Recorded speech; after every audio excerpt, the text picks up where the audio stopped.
Welcome to Resilience in Life and Leadership with your host, Stephanie Olson, speaker, author, addiction, sexual violence, and resiliency expert. Hello and welcome to Resilience in Life and Leadership. Amy Nordhues is a survivor of both childhood sexual abuse and sexual abuse as an adult at the hands of a mental health professional. She is a passionate Christ follower and expert on the healing God provides. She is an accomplished writer, which devotions have been published, and her memoir, Preyed Upon Breaking Free from Therapist Abuse, won first place Inspire Christian Writers Great Openings Contest for Nonfiction. She blogs at amynordhues.com, a married mother of three. When she isn't spending time with her family, writing, reading, or creating photo books, she can be found laughing at her favorite comedians. Welcome, Amy. Hello, and welcome to Resilience in Life and Leadership. And I have been looking forward to this conversation since I read her book. Amy Nordhues is joining us today, and I cannot wait to talk to her. Amy, your book, I started to read and could not put it down. I think I read it in 2 days, and it was just a captivating read. Thank you. That is a huge compliment. Absolutely. And I'm picky. So so great job. That's good to know. Well, it is a great book called Preyed Upon, and a twist of words. So I am going to let Amy just share a little bit about her story and how she got to where she is, because you have quite a story. Yeah, thank you. Basically, I had a lot of childhood sexual abuse, and it just kind of kept reoccurring. I think I had maybe 6 different incidences of different people over my lifetime. And I just, I didn't understand why that kept happening to me and why I seemed to have a target on my back. And so fast forward to 2013, I was married with 3 children, and I thought I would give therapy another try. I just really lingering depression that I felt like I never could shake. And I wanted to work on, issues surrounding parenting, and Sure. my marriage was really disconnected at the time. So I wanted to work on strengthening that. So that is how I end up in this man's office. He not only was he a therapist, he was also a psychiatrist, and he was an elder at my church. And, that was really what, allowed me to trust Sure. him. You feel safe right there. Yeah. Yeah. And I had just started this new church in 2012. And I had kind of fallen away from my faith, and then had kind of renewed it in 2012. And so I was really kind of in a naive place, with my faith. I was really excited. I was seeing God show up in my life, in amazing ways for the first time. Right. And so here I was with this, and I love my pastor, I should say that. And my friends love this therapist. So when I got the opportunity to work with him, I thought, wow, this is a God thing. I am so lucky, I'm sure this is a God thing, and he wants me here, to kind of once and for all address these issues surrounding sexual abuse and depression and things like that. Wow.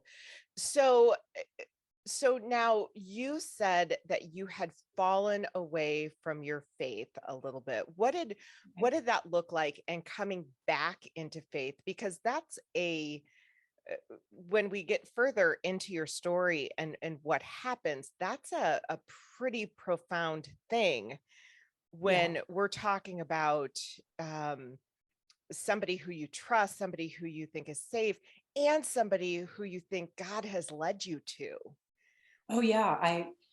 All those things kind of came together in a perfect storm. But I grew up Catholic, and I never missed church, really my entire life up until probably my early 40s. And, sadly for me, it was kind of more of a guilt, based relationship. I didn't really understand God. I didn't understand this whole life idea that he had. I had a lot of anger and bitterness, and I just thought, I felt like I was praying and I felt like he never answered. Mm. And, that was probably because I had such a wall of anger up, but, Sure, you sure. know, I didn't realize that. And so, um, in 2010, my youngest sister passed away, and I'm that sorry. that was thank you. That was kind of a breaking point.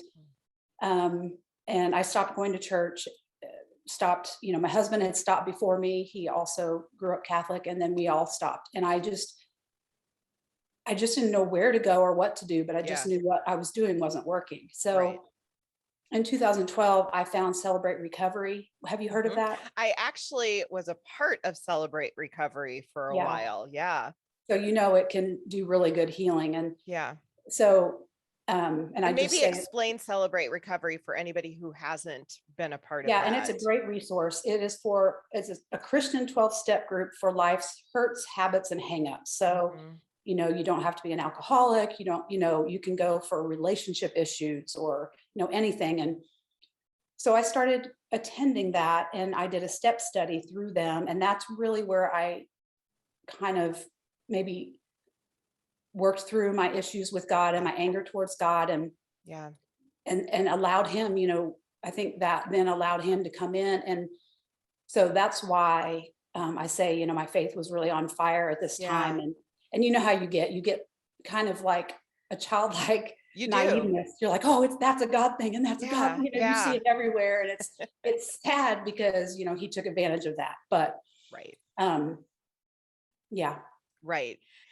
So was your church, is that how you found the church, is through the Celebrate Recovery group? Yes. So I started Okay. attending this non-denominational Christian church that hosted the Celebrate Got Recovery, it. and I fell in love with it, and really respected my pastor. He's very intelligent, and then I found out, I think I mentioned this earlier, but then I found out that this doctor was an elder there. Yes. So Okay. yeah, Yeah. and on the prayer team, and so I thought I was Very in really well good hands. respected. Yes, and Oh, go ahead. I was going to say, I didn't even know adults could be groomed. If you asked me if I could be groomed, I probably would say no. I Right. wouldn't. I would know. Wouldn't fall for that. And so it's very humbling. Yeah. Um, but that's one of the main reasons I wanted to write the book, is because I want other adult victims to not have to carry that shame. And I want Absolutely. onlookers to understand that adults can be manipulated. They are all the time. You bet. In therapy and workplaces, all kinds of settings. Um, and it's not a situation where you can give consent, because you Correct. don't have any power in the relationship. And so Correct. that's what a lot of people don't realize. In my day job, I run a nonprofit and we do prevention education on human trafficking, social media safety, and healthy relationships. And we go into the schools and talk to kiddos, but we also talk to adults of all kinds. And consent and grooming are just two pieces. There's more that are weaved into every single one of our presentations. Because if somebody is good at grooming, and especially those first three steps where they target you, they gain your trust, they fill a need. If they're good at those first three steps, the isolation, the sexualization, and the maintaining control is so much easier for them. Right. And I that coercion piece, that manipulation piece, if somebody's good at manipulating, you don't know you're being manipulated, child No. or adult. Yeah. Yeah. I read, I think it was even today, I think it said, consent cannot be given in a situation where saying no is not an option. Correct. Yes. And Yes. you don't say no to an authority figure or a doctor or a pastor, or at least it doesn't feel like you have that right. And then Exactly. you add childhood abuse on top of that, that Just takes exasperates it. away Mm-hmm. the your right to say no. You feel That's that right. you don't have that right anymore. That's right. Yeah. Yeah. You're absolutely right. And that's actually the exact thing that we teach. And we say yes is not a yes if no is not an option. That's exactly that. And I think that when you're a child and those things have been removed from you, and then somebody comes along who is somebody who appears safe, who appears trustworthy, that just it muddies that so much. Right.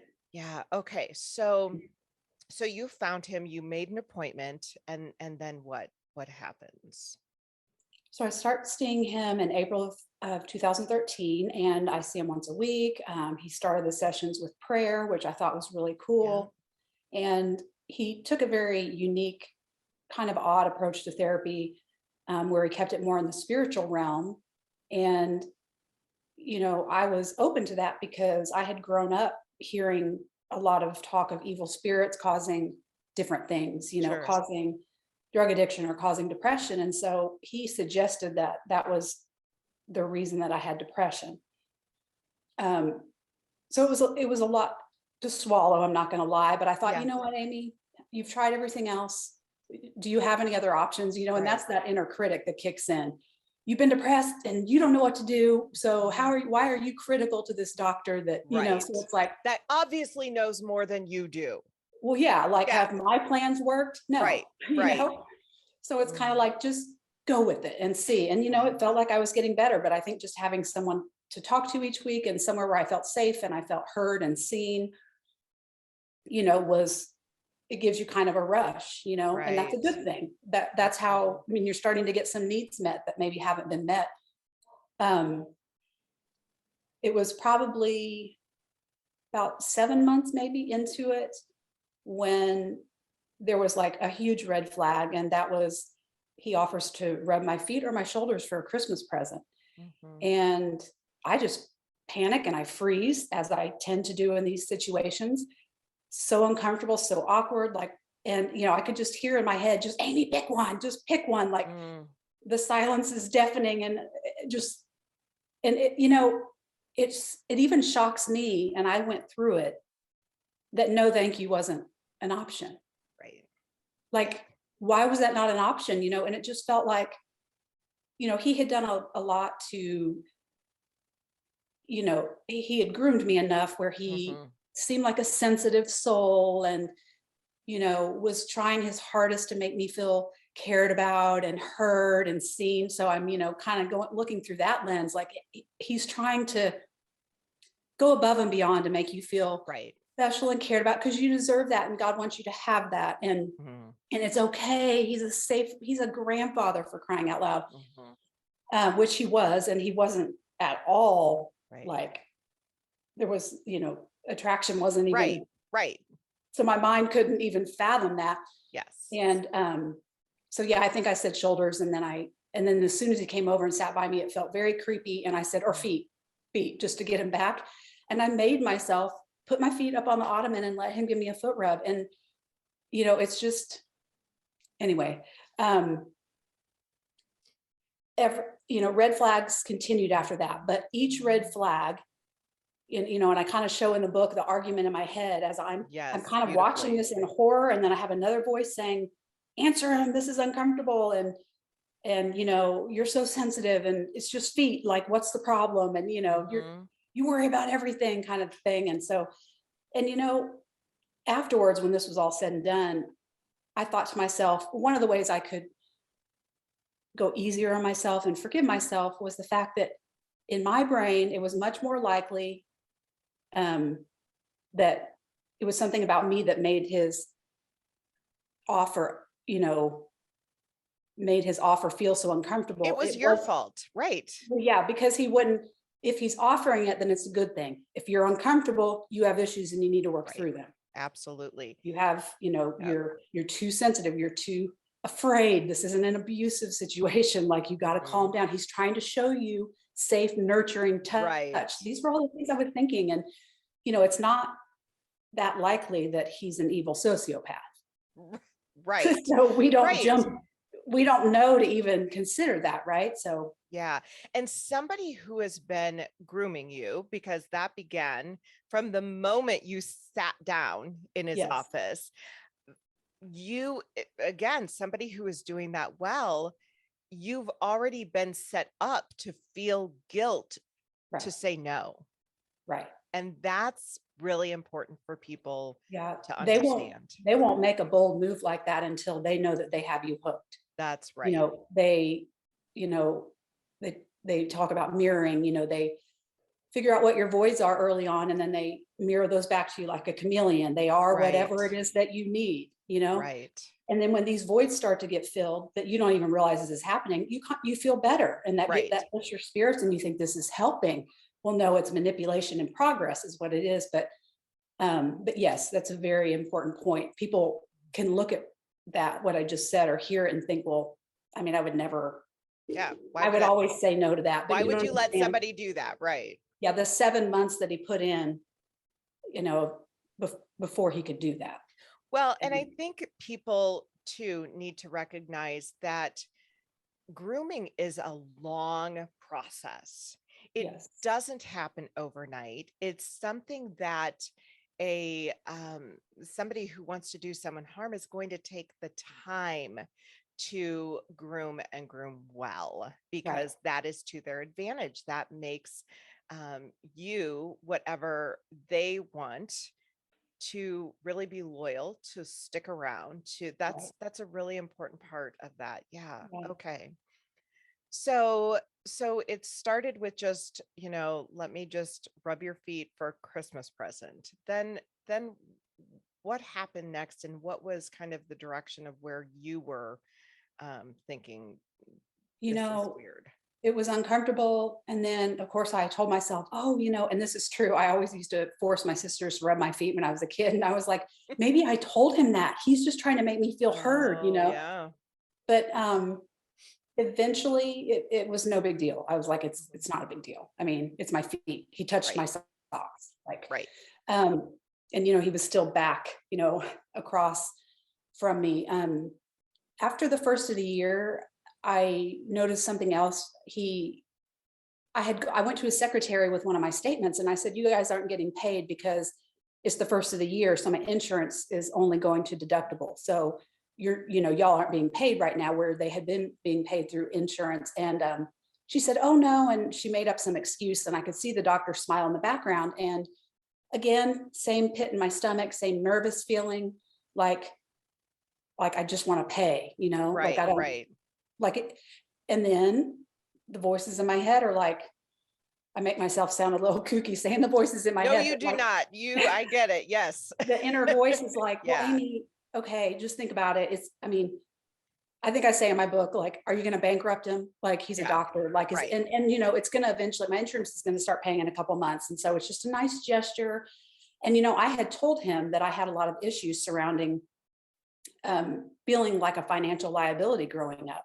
And so, he was taking things that I was sharing and then getting ideas of how he could use them. So it fed in perfectly with that scenario. Right. So, that was another one that I didn't realize was a red flag. I didn't realize, or I minimized it and rationalized it. And I think, there were several more, but then by May of 2014, so I've been going now for a year and a month. And I should say that my sessions eventually morphed into 2 hours. I did not ask for that. It was uncomfortable and a little embarrassing. And then after I accepted it, I was like, I kind of like it, Yeah. Yeah. He likes working with me, I'm probably like one of his favorites, and I need the 2 hours, clearly I have all these evil spirits and all these issues. I need the 2 hours. So. Right. And let me just backtrack on that, because he started to tell you that you were dealing in witchcraft. The very end. Oh, that wasn't until later.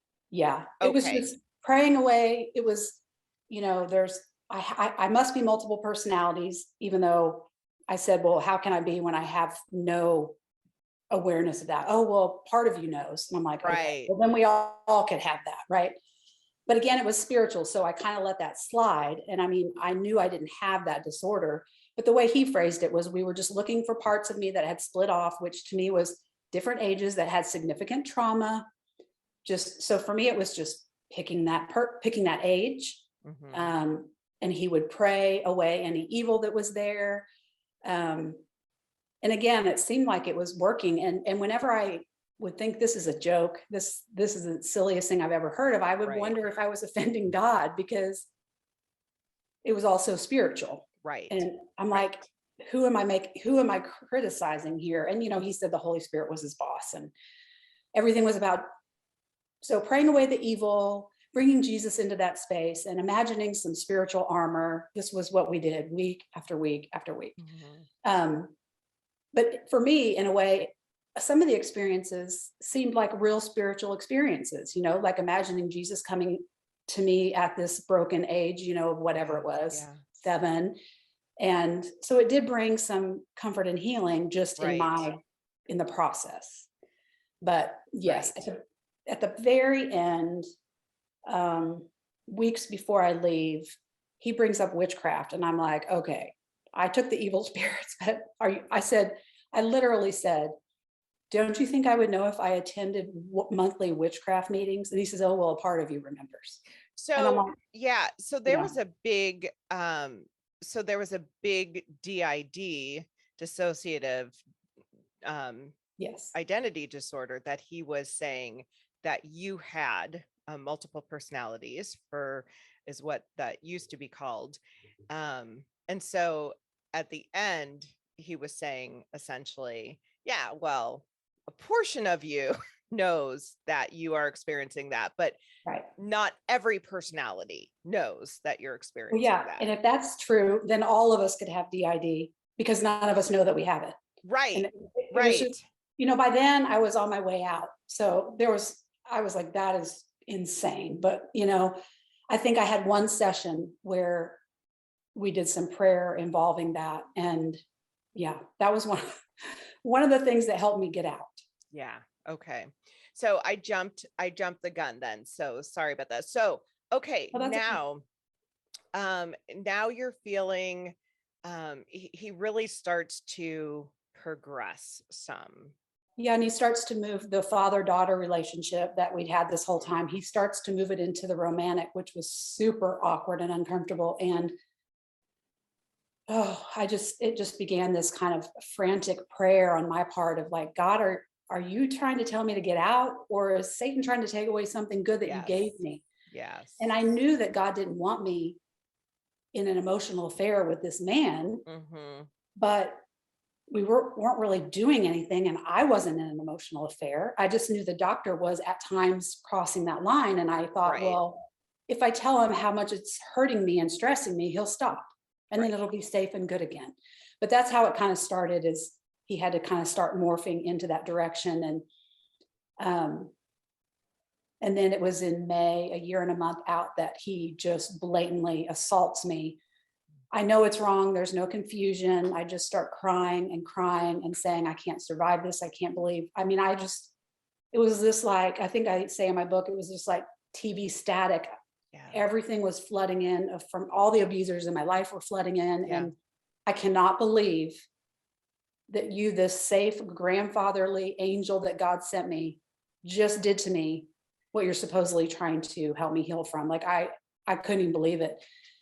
And, and I want to say, going back to the grooming, we as victims don't know to link these red flags together. Of course not. They're spaced out, they're far apart, they're different. So this I did not see coming in a million years. And I did go to my close friend who was my mentor in Celebrate Recovery, and she was the pastor's wife, and she essentially took his side and didn't want to deal with it because he was an elder at that church. So, and it was devastating. Devastating. That was probably the most heartbreaking point of the book. And I know that there was an audible, like, from me as I was reading that. I was trying to put myself in your friend's shoes and trying to think, okay, how would I respond? But there was nothing about that I could not just embrace you and say, I am so sorry that happened. It was not your fault. That was so hard for me. And ultimately the friendship ended because of this. But and I don't think you can necessarily speak to what in the world that is, but No. what is that? I know. And I've wondered that too. And I've thought of a couple things, and of course I'm just guessing, but Yeah. part of me thought, well, maybe sexual abuse in her history causes her to put the blame on the victim. Okay. Or, the more logical one is that it was going to be messy because it was Sure. going to cause a big uproar in the church. And, but that's what hurts so much. And it's probably one of the more painful moments for me of the entire story, is that we were so close and she knew me, and I'd already told her so many other things that I didn't know were red flags, just Right. and she said later, I just didn't think I could go to the elders with just that. And just that is Wow. what all of us Wow. are up against Yeah. when we're deciding if we want to tell or not. Because I was like, well, what would it have had to have been to be more than just that? Correct. And I think that's why people don't report. Yes. That is why, because they are so afraid they're not going to be believed. They're so afraid that people are going to take the perpetrator's side. And so for that to happen in your story, I mean, devastating almost seems like a mild word. I just cannot imagine what you must have experienced. Yeah. I don't know. It's like it quadruples the damage. Yes. The damage done to the betrayal. It was just so much more than even what the doctor did, because I had a relationship with her. Right. The doctor I did not have a personal relationship with. Right. But anyway, so eventually I'm so broken that, and then when my closest friend doesn't believe me, I feel like I have no one, because I felt like I wanted to tell my husband so bad at this point, but I felt like if I told him, that he would have more questions for me that would implicate me or make me feel in the wrong, when I knew I wasn't in the wrong, but I didn't know, I just felt like it was going to be, well, why was he sitting next to you? Right. What kind of a loser are you that you enjoyed getting, feeling special from your counselor, or which we all do deep down. Of course, yes. It's a human Right. thing. Or, what a loser. These are my old messages, what a loser you are that you thought that you could get safe nurturing, from a male. And what a loser are you that you thought this was a God thing, so I had so much of my own self-hatred, and that's what abusers count on. Yes, they do. They know that we've been abused before. They know the messages that are going to play in our head. So they know they're pretty safe. Absolutely. In taking advantage, because they know what we're going to do to ourselves. Right. And we're going to berate ourselves more than we're going to even berate them. So I was desperate for help then, and I had no one. Considering I didn't want to tell my husband, because I thought he would, I don't know, I felt like I was telling on myself, look, listen to this bad thing that I did, Well, and especially after you tell your best friend, who is the pastor's wife, who has been a part of this support group with you and doesn't believe you, that would just aggravate any thoughts of, I'm going to tell the person closest to me, my husband, I was so depressed after that. And my husband and I were not connected at this time. So, he wasn't somebody that I would go to with something like this. Sadly, he is now. But so the doctor, produced a tear or two and, cried and apologized and weaseled his way back in. And I went back, not really because I felt like I got a heartfelt apology, although I did feel like he apologized. I also felt like he slipped up and it would never happen again. And that it's the flaws in me that wanted a father figure when I'm an adult, that this happened. If I hadn't have wanted that, I wouldn't have asked him to sit next to me and he wouldn't have done this. But I didn't ask him to sit next to me. He came over, and then and even if you would have, even if I would have, none of that is your fault. He's the professional, and yes. And yeah, you're right. But these are all the things that were going through my mind. Absolutely. Yeah. Yeah. Yeah. So I end up going back, Mm. and that was in May. I'm there for another month and a week. But at this point, you have to realize I was seeing him starting in June. I was seeing him twice a week for 3 hours. Yeah. So that's a lot of hours That's a lot that of I was with hours. him. And Yeah. I just, I knew that I needed to get out, but I couldn't break that tie. Yeah. I don't know if you have, with the sex trafficking and working in that area, how do you speak to that? That you're the person, why are you attached to the person that you realize is hurting you? Yeah, It's that so confusing. bond is very huge, but that's what the grooming process does. Yeah, And that's true. when you look at anybody who is bonded to their abuser, which is what happens with Right. a good abuser, you can equate that to so many things. That's the same type of scenario that happens with sex trafficking, yes, but also domestic violence, child molestation, all of those things, because that then becomes your loyalty. Right. And it is so hard to escape. And it's also hard, I think, for people to understand, because the mindset of why didn't you just leave And is that's that why typical question. yeah, and that's why most of my book is the grooming process, so that Yes. outsiders can say, well, I kind of can see that, maybe they don't Yes. relate to it, but they can at least be kinder, when people come forward. And, it's just like creating a drug addiction in someone. They Yes. create an emotional addiction that then you can't live without. You don't even realize it. That's right. You just need whatever it is, this thing is that they're providing, That's right. And so you go back, and yeah, you're right. I mean, I know why I didn't leave. He had made me feel sorry for him, and told me it would kill him if I left. And so how could I up and abandon him after one mistake Yeah. when he'd been helping me for the first, 12 months? It's a trauma bond. Yeah. Yeah. It's confusing. It's, Yes. even when I'm jumping ahead, but even once I was out, I say this to other victims that are struggling with this, other adult victims. Mhm. I still felt attached. Of Even I course. knew I needed out. I knew I was in Right. danger. Right. But I still had somewhat of an attachment, which was very weird.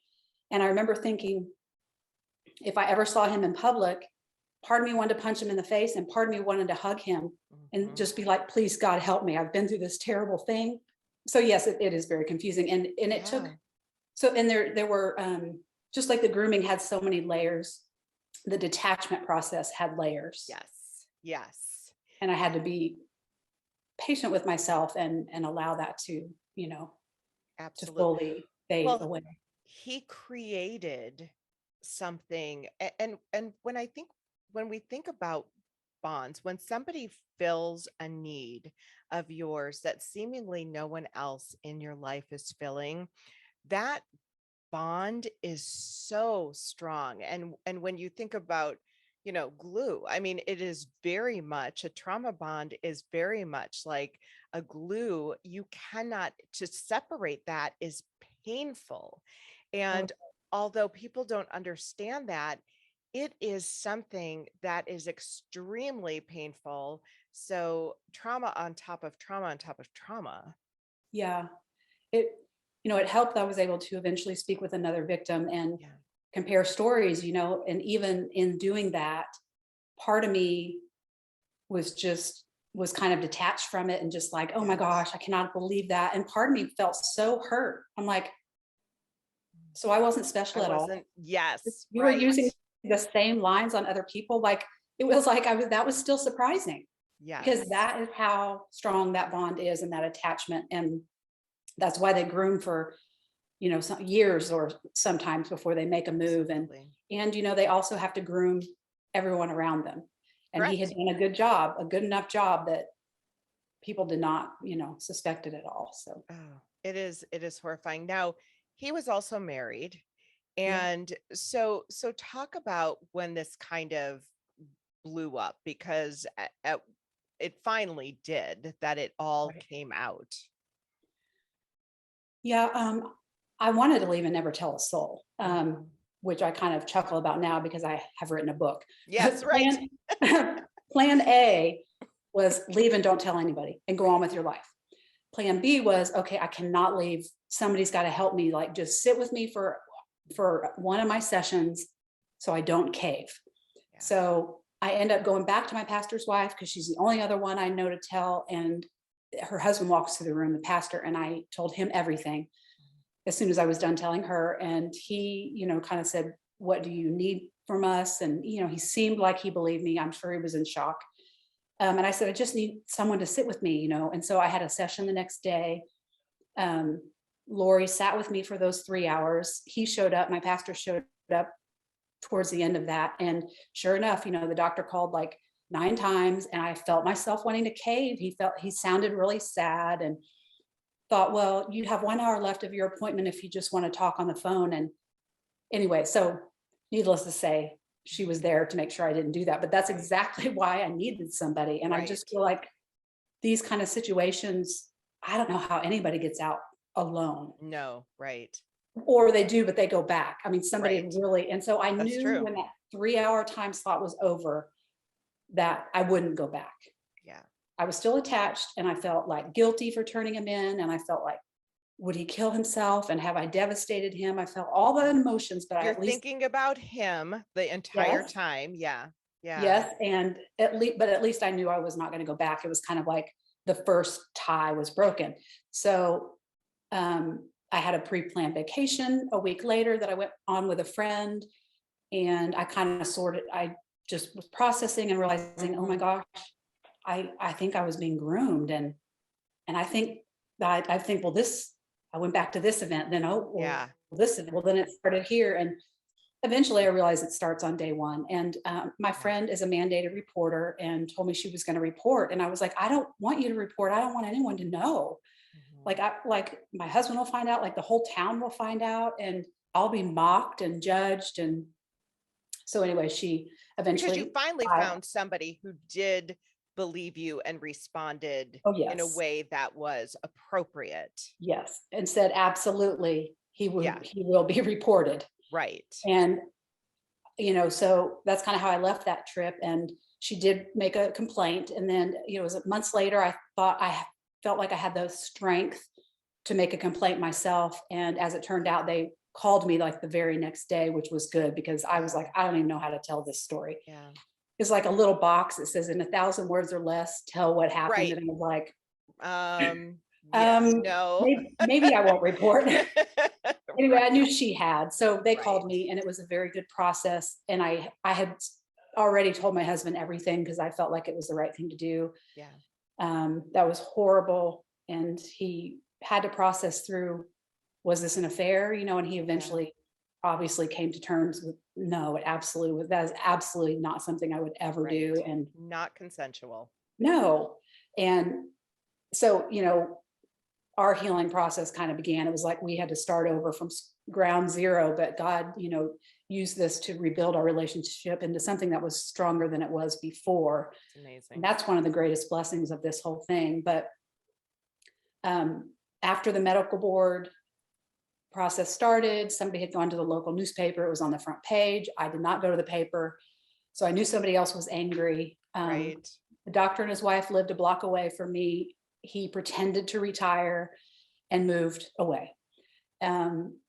Eventually, the medical board allows him to surrender his license permanently. They told me they'd only issued 5 permanent surrenders in the last 20 years. Most doctors can reapply after 1 year. So that was some sense of justice. Right. That's serious. Yeah. I mean, that made me feel good. And right. Like just the fact that strangers were willing to go to bat for me was not something I'd ever experienced in my life. Yes. Yeah. It was mind blowing to me that just me would be enough to take action.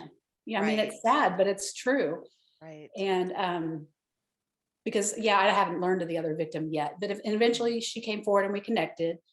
And then, I eventually filed a civil suit, which was a malpractice suit since he was a medical doctor. And I did that because therapist abuse is only illegal in half of the states in our country. It is not illegal here. It is not criminally illegal here. That makes no sense to me whatsoever.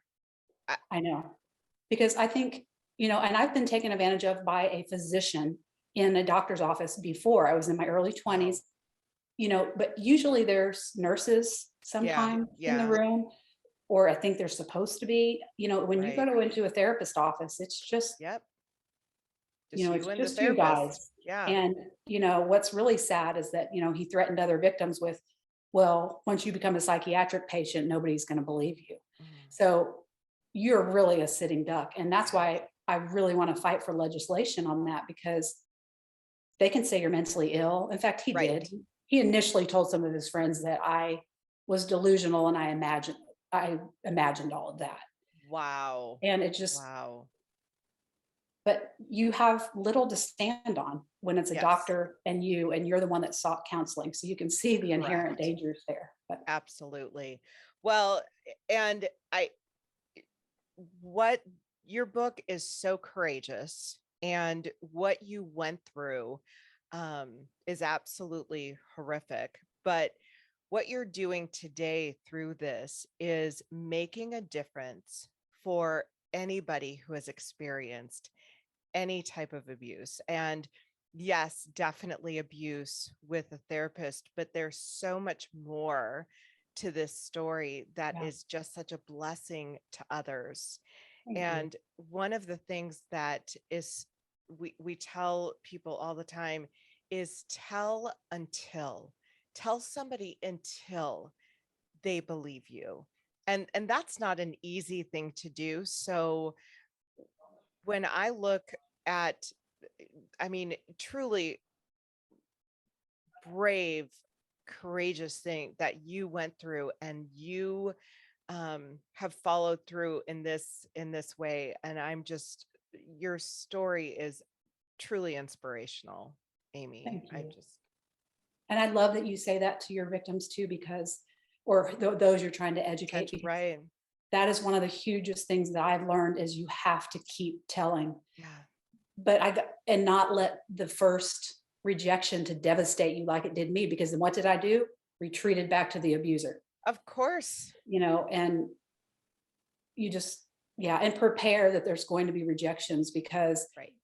one thing I've learned is people do not like their little world to be rocked. They do not Yeah, like their little bubble to be rocked. And they especially don't like to admit that they could be manipulated, that they didn't see this, that what does that say about them, that they didn't catch this? right. They'd much rather blame the victim than look at that. Absolutely. And I think too, when you're dealing with something that, I mean, we've got the church, he's a leader, an elder in the church.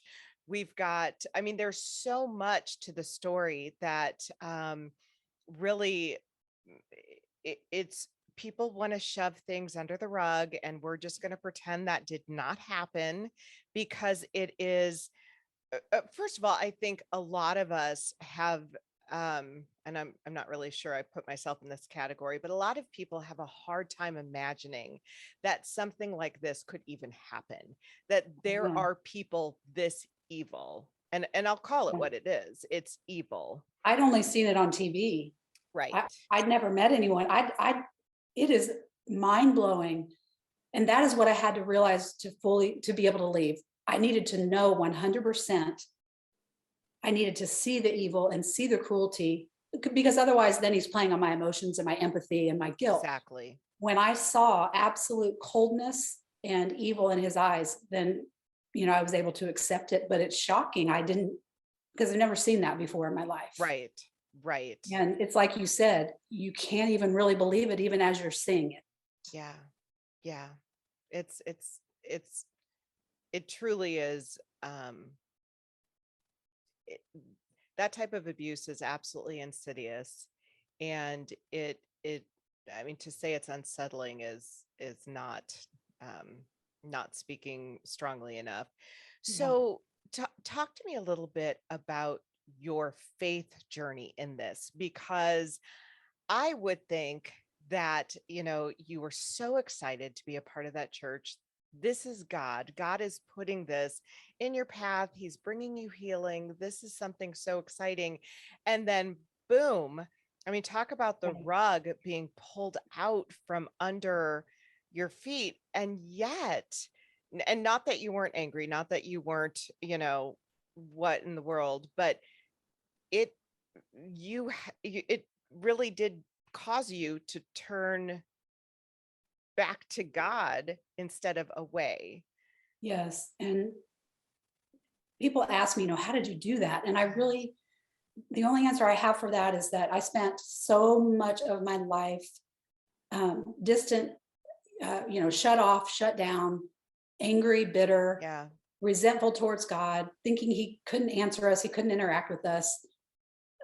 And that was such a dark place to be. And, I don't know if God, knew this was coming, but I just felt like that he came into my life when I realized he was real and tangible and could answer me and interact with me. It was such a game changer that even something of this magnitude did not shake my faith. Wow. Had I not had that experience just right before, then I think this could have tanked me like forever. Right. But so having said that, during the abuse, I always knew that he was, you know, kind of there, I mean, at first I didn't know anything was wrong. So Right. I Right. wasn't, but towards the end, I knew that it was him trying to prompt me, trying to wave his hands at me and try to warn me to leave. I knew that was Yes. him. So it wasn't that. I know I feel like some people think God turned his back on me and therefore this happened, but I always had the awareness that he was there trying to warn me, and it was me saying, no, I mean, no, it's okay. I'm going to fix it. Yeah.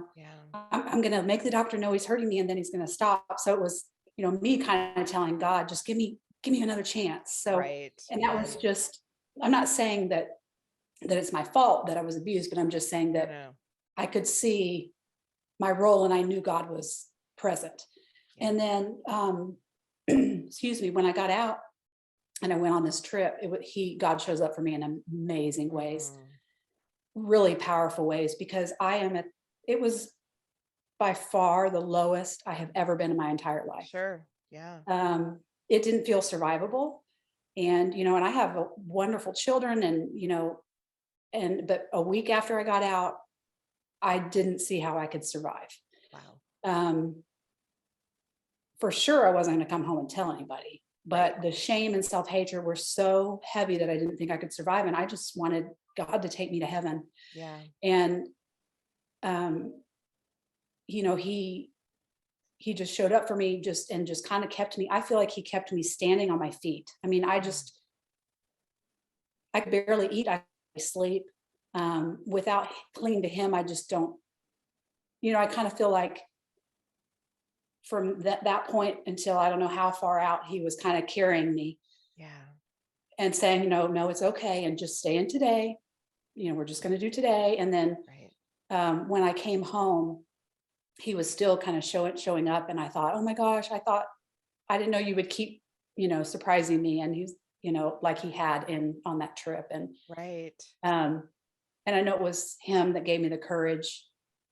And I just clung to scriptures because the desire to defend yourself is so strong when you come forward at any age, but especially as an adult. And it was just by clinging to God's word that I was able to, not go crazy. Just, I am your defender, vengeance is mine, there were so many scriptures I clung to. So amazingly, this experience did strengthen my faith. Praise God. Yeah.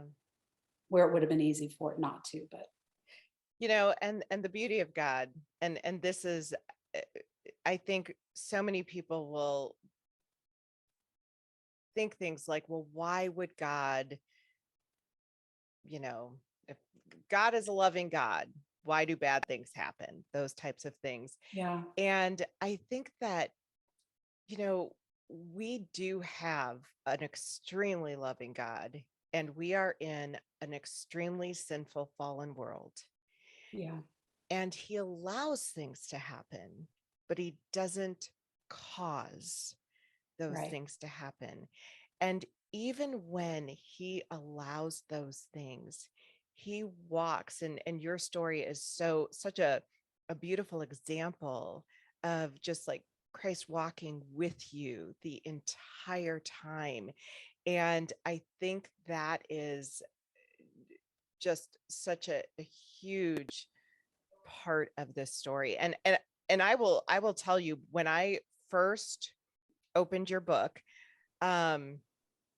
my fear was, if that's a good, was that the story was going to end with you deciding that God was just not around. And so the fact that that was not the case was just absolutely so beautiful. And that we can see the difference between God's mercy, and that his mercies are new every morning. And he walks us through those things that are impossible to go through without him. Oh yeah. I couldn't have survived it without him. Yeah. And Yeah. that's why, and I'm glad you brought that up, because there are so many like universal themes to the story. One of them being what we just talked about, that, God can still be present, and, because he doesn't interfere with our free will. Yeah. That, these things do happen, but he can still be present and be a loving God at the same time. Yeah.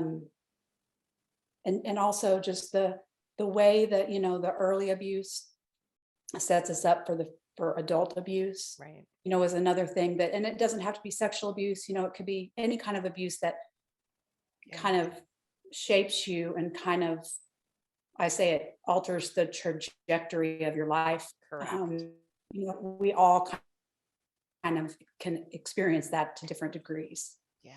And we all are probably our worst enemies, and we all, tend to be our worst enemies and our worst critic. And it's often that self-hatred, or, those negative tapes that we play, Right. that keep us imprisoned. And so, God used this abuse to not only free me from this predator, but to free me from myself and the prison that I had myself in, that I didn't even realize I was in. Right. And, in the book, they're listed as rules, old rules and new rules, but I just, I loved that, by the way. Thank you. That was amazing. But I've had people that don't have any abuse in their background say, I have some of those rules, so there's, that's also something that's very universal to the story. Wow. So today, what are you doing? I know that you kind of cut off ties with that church, and you wrote the book. What does your world look like today? Well, I am very blessed that I have a wonderful close marriage, and my children are all thriving, because they suffered during this time as well, in a huge way. So I'm so excited about that. And I am just trying to promote the book as best I can to get the story out there. That's a lot of what I'm doing. I'm trying to be support for other adult victims. And it is just such a gift when somebody says, you gave me the courage to tell, or, you can't be as hard on yourself when you read somebody else that went through the exact same thing. I mean, you Absolutely. You still are holding yourself accountable, but you can say, okay, maybe, just maybe, it isn't all my fault. Right. And that's one of the biggest, goals of the book, really, is that's a gift. And then I would like to start speaking, if COVID allows us ever to get together. Yeah, no in person kidding. Again. I've been doing more podcast interviews, but I would just absolutely love to find different audiences. Like I even was thinking more recently is the 20 somethings. And I hadn't thought of them originally when I wrote the book. I had thought of an older audience, but those are the ones, that may be going into counseling, and that they don't really know the difference between a nice counselor and a counselor that's grooming you, because I mean, you get what I'm saying. Some of those things that are a little bit of a gray area. So yeah, just really I'm trying to do what God wants me to do. I'm trying to follow his lead. I don't always know what he wants me to do next. Well, isn't that the truth, boy? Yeah. And I'm trying to not walk ahead of him, and I'm just trying to say, kind of show me what to do next. And, you know, there was a time when I told God, yeah, I'm not going to write the book anymore. It was a cool idea and it was fun. Thanks. But I'm not doing that. I'm not doing that. And, you know, he basically told me, yes, we are going to do that. So, yeah, right. So yeah, that's kind he of where seems to win a lot. yeah. I was like, well, okay, I guess we are. He got his way. So that's just kind of where I am, is like, I feel like it's, I don't know, just trying to help as many that I can, and be a beacon of light, you know, for those that need it. Well, that you are, and your book is so powerful, and I can't anything I can do to help you, please let me know. But how can people find you? My website, will it be in the show notes? Yep. List it. Yep. Okay, so I won't spell it like I usually do, like a dork, but okay. it's www.amynordhues.com. Great. And you can buy a signed paperback book there. You can email me there. There's as many resources as I've been able to put together there. And then my paperback is also in Amazon and other stores. My ebook is on Amazon and it's in Kindle Unlimited. But to reach me, my website, and it'll have my social media links and things like that. And I respond to anybody that reaches out to me. Well, thank you so much. You have done amazing work, not only on yourself, but others, and really taken your trauma and really turned it into something incredible to help other people. So I just admire you very much. Final question. What does resilience mean to you? Resilience to me means to keep putting one foot in front of the other, even when you don't know how, you don't know what the next step is. You don't know if you can make it till tomorrow. Yeah. It's just continuing, to get up and do your best. And like I said, trying to follow God's lead as best you can, but it's just, not giving up. And you did not. So no. Thank you for that. I am just so grateful that you took time to be on the show. And thank you so much, Amy, for what you're doing and what you continue to do. And I really appreciate you very much. Thank you. It's been so much fun talking to you. Thank you. Let's do this again. I would love to. Yeah, a 2.0. Yeah, absolutely. That would be great. And thank you for listening to Resilience in Life and Leadership, and we'll see you next time. Thank you for listening. Please share with anyone you think will benefit from this podcast.